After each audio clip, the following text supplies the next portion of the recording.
Notícias.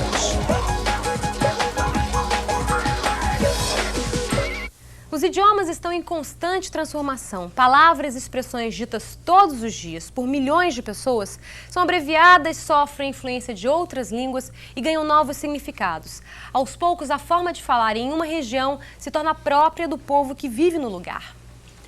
O significado de algumas palavras e as raízes do português que a gente fala aqui no Brasil são temas do Sala de Notícias de hoje, que convidou para essa conversa o jornalista Márcio Bueno. Ele pesquisou o assunto e até escreveu um livro sobre isso.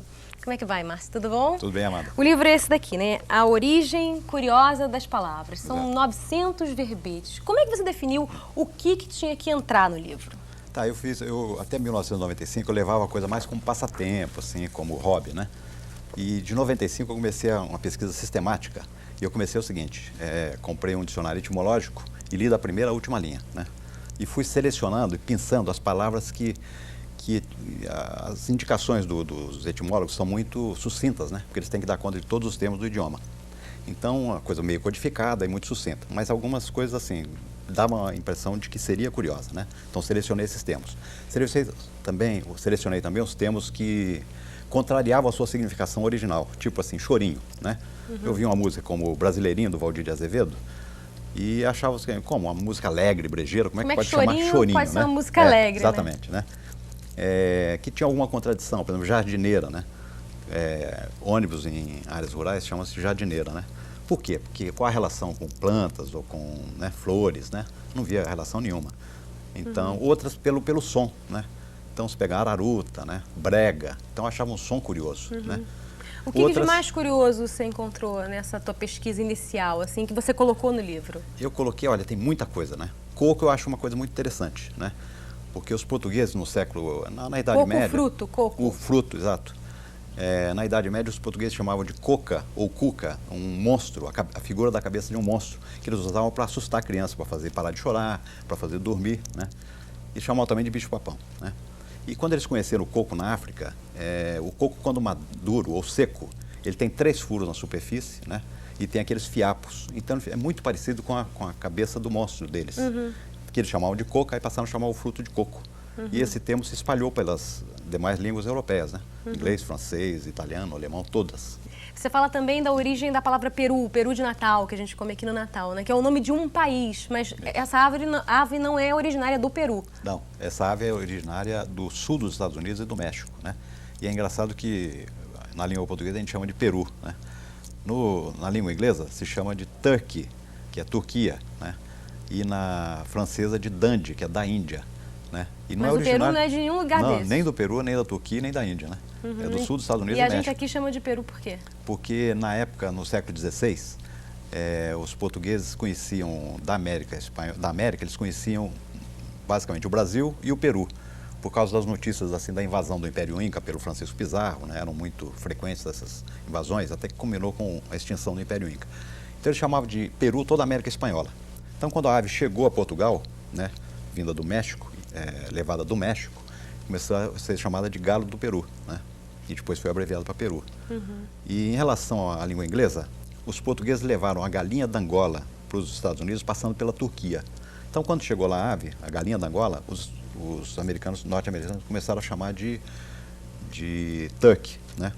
Achando que vinha da Turquia. Mas era galinha d'Angola. Mas era galinha d'Angola. Aí, no século XVII, mais ou menos, houve a transferência do nome da galinha d'Angola para o Peru, de turkey. Por quê? Porque descobriram a procedência africana da galinha d'Angola. Aí deve ter surgido a pergunta, afinal de contas, qual a ave que veio da Turquia? Sobrou para o Peru, entendeu? Aí depois, na França, também quando foi levada a ave do México para a França, na época se chamava América de Índias Ocidentais. Então eles começaram a chamar de coque dandy, galo da Índia, entendeu? Depois foi abreviado para dandy. Isso tá tudo certo? por causa de uma ave, né? Bom, Márcio, aqui num país das dimensões como o Brasil, o modo de falar muda muito de um estado para o outro. E não é só por causa do sotaque, não. Vamos ver. Isso. Imagine alguém do Recife ouvindo esta conversa em Porto Alegre. Bate, deu uma pechada ali na sinaleira, passando a lomba. Traduzindo, aconteceu um acidente no semáforo passando a ladeira. Por falar em semáforo, quem já rodou pelo Brasil sabe que ele também é sinal ou farol. E se acontece um acidente? Onde levar um carro batido? Se for no Rio, na oficina de lanternagem. Em São Paulo, na funilaria. E no Rio Grande do Sul, na chapeação. E o que o gaúcho está comprando numa loja de roupas? Eu queria saber o preço desse carpinho aqui. Isso mesmo, carpim quer dizer meia. Das ruas, do jeito de falar das pessoas, algumas palavras do vocabulário regional acabam dando nome a instituições públicas. É o caso da Casa do Piá aqui em Curitiba. Quem vem de fora dificilmente sabe o que é. Agora quem mora na cidade conhece o significado da palavra piá na ponta da língua. Piá é guri, criança, moleque, tudo junto. Pipa, papagaio, raia ou pandorga. Também é tudo igual, mesmo que o formato e as cores sejam diferentes. Mas de onde vem tanta variação na língua de um mesmo país? De onde vem tanta variação? Olha, a variação é interessante, né? Eu acho que isso aí, independentemente das brincadeiras que geram, né? É uma coisa que mostra, assim, a riqueza da língua, né?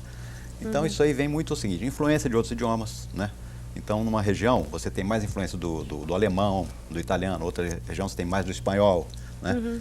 Outra região, mais influência indígena, né? Então, e depois outro. Temos que... palavras que surgem como necessidade de produtos que são criados. Então, de repente, recebe um nome numa região, outro nome em outra região, né? Que não existia ainda e tal, né? Então, isso começa a haver essa variação, né? Então, eu estava vendo aí no VT o Peixada, né? Do Rio Grande do Sul. Peixada é encontrão, colisão de veículos e tal, né? Peixada só usa lá, né? Porque só usa lá, no Sudeste né? ninguém Você sabe o que é peixada. Peixada é um prato de peixe, né? Exatamente. Você fala assim, os motoristas no Rio Grande do Sul, os motoristas deram uma peixada. Aí o cara pergunta, para quantos convidados, né? Mas foi um encontrão. E isso vem de onde? Vem do espanhol, né? Através do Uruguai e da Argentina, né? Peitada, que é pechada, né? Ah, tá. Então, antes a peixada era um encontrão assim, de dois animais, né? Montados e tal, né? Que se usavam em competições ou, né? Nas lidas da pecuária, né? Então, você jogar um animal, né, montado contra o outro, né? Era jogar o peito do cavalo contra o outro. Então, era a pechada, a peixada. E virou peixada do Rio Grande do Sul. De maneira geral, exatamente, né? Tá. Com tanta variação, assim, de significados para uma única coisa, como é que você fez para colocar no teu livro a origem real das palavras? Quer dizer, você deve ter encontrado muitas explicações para o significado de uma única palavra. Tem muitas palavras que há consenso entre os etimólogos, né? Então, se determinou exatamente a origem e tal. Então, isso eu dou, né, a única versão, né? E tem outras que não. Tem os estudiosos que acham que vem de tem uma determinada origem, outros acham que tem outra, né? E não dá para você ter observação direta, porque é uma coisa do passado e tal. Então, eu coloquei as várias versões. Eu não me senti no direito de escolher a melhor. Não, eu coloco as, né? São estudiosos, todos eles respeitáveis, né? Teve alguma palavra que você deixou de colocar porque você não chegou a um consenso, vamos dizer assim? Não me lembro disso, Ou não. teve vários significados que você não sabia? Quando a coisa fica muito, quer dizer, pode extensa. ser isso, aquilo, 10 versões, aí eu geralmente não coloco, né? Porque fica uma coisa muito confusa, né? Mas quando você tem 2 ou às vezes 3 versões, eu coloco as 3, né?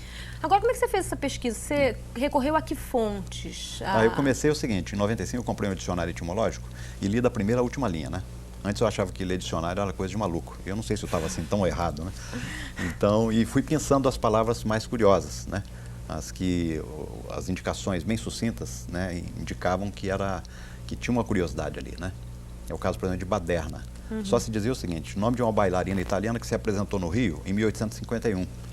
Falei, bom, essa mulher deve ter feito uma coisa... Aprontado uma ruaça, né? Aprontado muito para se tornar sinônimo de bagunça, confusão, né? E aí, a minha sorte é que um jornalista italiano publicou a biografia dessa mulher, Marietta Baderna, né? E uma amiga minha italiana me mandou o livro, e eu li de cabo a rabo. E por que baderna virou sinônimo de confusão? Então, ela era o seguinte, ela era uma bailarina italiana que fazia muito sucesso em palcos europeus, já na adolescência, né? E ela, além do mais, ela contribuía financeiramente com os movimentos patrióticos da Itália, pela unificação da Itália, contra a invasão do norte da Itália pela Hungria, né? E aí houve um movimento revoltoso em 1848, e que foi derrotado. Então, ela, para não ser perseguida, ela se refugiou no Brasil, se autoexilou no Brasil. Ela e o pai, que era músico e tal, e também músico, médico e participou das revoltas. E chegando no Brasil, ela começou a se apresentar no Imperial Teatro de São Pedro de Alcântara e fez um sucesso tremendo, né? E a juventude ia loucura, né, com ela. Terminava o espetáculo, saía pelas ruas, tal, fazendo um cortejo de tílbures, né, de carruagens, né? E fazendo aquela confusão. Mas não foi isso, não. Foi porque é o seguinte...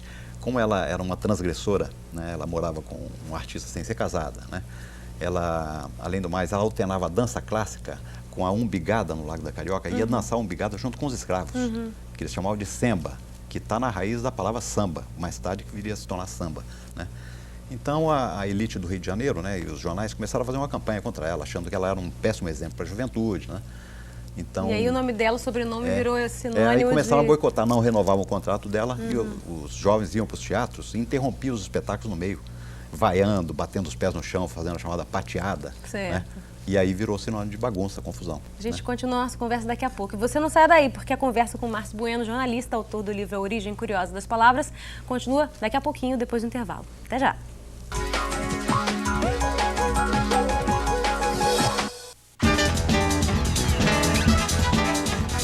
A partir de março, dois craques. O Sala de Notícias Entrevista está de volta com o jornalista Márcio Bueno. A nossa conversa é sobre a língua portuguesa, a origem de algumas palavras e o futuro do idioma. Márcio, a língua é viva, né? Conforme a gente vai usando, a gente vai incorporando outros elementos, tirando alguns. O que você acha dos estrangeirismos, de palavras estrangeiras que vêm para o nosso vocabulário? Você acha que isso empobrece a língua? Não, eu acho que, de certa forma, enriquece, de certa forma, né? Por exemplo, o português do Brasil é mais rico, muito mais rico do que o português de Portugal, né? Porque nós temos uma contribuição muito grande dos idiomas indígenas, né? Africanos, né? De imigrantes árabes, italianos, espanhóis, né? Então nós temos uma riqueza maior, além dos neologismos, né? Que nós criamos aqui no Brasil, né? Então é uma coisa muito rica. O que é complicado é você importar a palavra, né, e manter com a mesma grafia de outro idioma e tal, né? Pois é, o que eu estou Então, falando é disso, de os você estrangeirismos, substituir né? uma palavra no português por uma palavra estrangeira. Parece que, enfim, isso aí gerou projetos de lei contra Isso, palavras estrangeiras e tal. Tem um projeto que está rolando no Congresso, que é do deputado Aldo Rebelo, Isso. né? Que inclusive prevê a punição, né, de quem continuar usando os estrangeirismos. Tá, e você acha que isso cola? Você acha que isso é uma forma de barrar a presença dessas palavras estrangeiras no nosso idioma? Eu acho o seguinte, que esse projeto está motivando uma discussão, né, muito rica. Eu acho interessante por isso, ele motivou essa discussão. Ele foi enviado para o Senado e lá recebeu um substitutivo do senador Amir Lando e retornou para a Câmara e o deputado Aldo Rebelo está apoiando, né? Ele é mais suave, né? Ele não prevê tanta punição e tal, ele prevê mais assim, a valorização do nosso idioma, né? Mas eu acho que você tem que ter um trabalho de, no mínimo, por exemplo, palavras que você não tem na sua língua. Se você já tem uma palavra, você substituir por uma estrangeira, eu acho errado, né? Você já tem a palavra, para que substituir, né? É o caso do tal do delivery, né? Que você tem em domicílio, entrega em domicílio. Você tem. Agora, quando você pega, por exemplo, uma palavra em inglês e transforma num verbo em português, tipo deletar, você está usando o verbo flexionado na língua portuguesa, sob as regras da língua portuguesa. Você acha que isso é uma forma de enriquecer a língua? Eu acho que sim. Por exemplo, você já tem o excluir, né? O deletar, inclusive, o deletar é latino, né? Não é anglo-saxão, né? Porque ele vem do latim, delere, né? Então ele foi através do participio passado deletus, foi para o inglês. E depois voltou para o português. Virou to delete e veio para o português. Então nós somos uma língua latina e pegamos o delete via. Nós temos, aliás, uma palavra que é parente do delete, né? Que é o indelével, né? Que não se apaga, né? Mas nós vamos falar agora um pouquinho sobre as origens da língua portuguesa. Até chegar ao português que se fala hoje no Brasil, nosso idioma vem sofrendo influências de várias culturas, desde centenas de anos antes de Cristo. No início era uma língua estranha, bem diferente da que conhecemos hoje. Uma mistura das línguas de povos que passaram pela Península Ibérica e deixaram suas marcas através do idioma. A história do português, mais ou menos como conhecemos hoje, começou por volta do século III da era cristã, com a chegada dos romanos. Com eles veio o latim, a base da língua portuguesa. Misturado ao dialeto que se falava na região, deu origem ao romanço, a língua de onde vieram tanto o português quanto o espanhol. E no século VIII, a presença dos árabes trouxe novas características ao idioma. A coisa mais fácil de se encontrar, de se notar na questão da língua portuguesa, daquilo que ela recebeu da presença árabe, é o velho e habitual artigo el, que está em alface, que está em almofada. Na mesma época, o trabalho de escritores como Luís de Camões ajudou a consolidar uma língua independente do castelhano falado na Espanha. Foi assim que nasceu o português moderno. O momento em que a língua se vai expandir, em que vai seguir nos barcos com os marinheiros e em que vai depois desembarcar, quer na América, quer na África, quer no Oriente. É o momento da mestiçagem da língua. E se toda língua viva está em constante transformação, o Brasil devolve agora aos portugueses um idioma cheio de novidades. Não me encheu o saco. Oi, galera. Agora eu entendo que quer dizer olá, moços. Como é que você vê esse movimento de volta? Eu acho interessante. Como a língua brasileira, vamos dizer assim, influencia a cultura portuguesa hoje? Exato. Porque nós Isso é temos isso que fruto eu do te quê? digo, nós somos a nossa língua é mais rica, né, que o português de Portugal. Então, eu vou dar só um exemplo. Jardineira, por exemplo, né? Para ônibus rurais, para veículos, né, de área rural, é um termo que só se usa no Brasil, né? Em Portugal não se usa. Porque nós pegamos veio pelo italiano, né? Que antes era um veículo usado pelos giardinieri, que eram os agricultores, né? Então, para transportar os seus produtos, né? Depois se transformou num veículo para transportar os próprios agricultores, giardinieri, né? Então, de lá veio para o português do Brasil. E agora nós estamos influenciando no português de Portugal pelas histórias em quadrinhos, que são muito vendidas lá. Então, as novelas brasileiras pelas que entram lá... Novela, acho que o principal são as novelas, né? Tem novela, principalmente da TV Globo, né? Que passa em Portugal, que para o país, né? Através da música popular brasileira, que eles adoram, né? E através dos nossos imigrantes. Quer dizer, isso já é uma realidade, então, em Portugal, né? Quer dizer, o brasileiro, que até eles falam assim, né? O brasileiro já está incorporado na linguagem dos portugueses. E boa parte das pessoas acha muito, até sensual, a maneira de falar. O sotaque também, né? Mas as palavras. Que palavras? Eu acho que o tudo bem, por exemplo, essa expressão que a gente usa muito aqui, eles não usavam e hoje já usam muito. Já usam. Tem outras palavras que eles usam também. Legal no sentido de coisa boa, né? Eles usam abacaxi no sentido não só de fruta, que abacaxi veio do tupi. E como a gente usa também, abacaxi de problema. De problema, exatamente. Eles já usam, né? E bicha, que lá era fila, né? Hoje já tem um sentido de homossexual, né? E fila, eles já usam fila também. Já usam fila de um atrás do outro. No lugar da bicha que eles usavam, né? Então, a influência está muito grande, né? Então, eu acho um negócio interessante, porque a língua portuguesa, ela influenciou várias outras, né? O francês, o inglês, o italiano, o japonês. São línguas que têm a estrutura, né, da língua portuguesa nelas. Então, essa influência se deu principalmente no século XVI, né? Que os portugueses, eles atravessavam os mares, aportavam em todos os continentes, né? Levando produtos, frutos, né?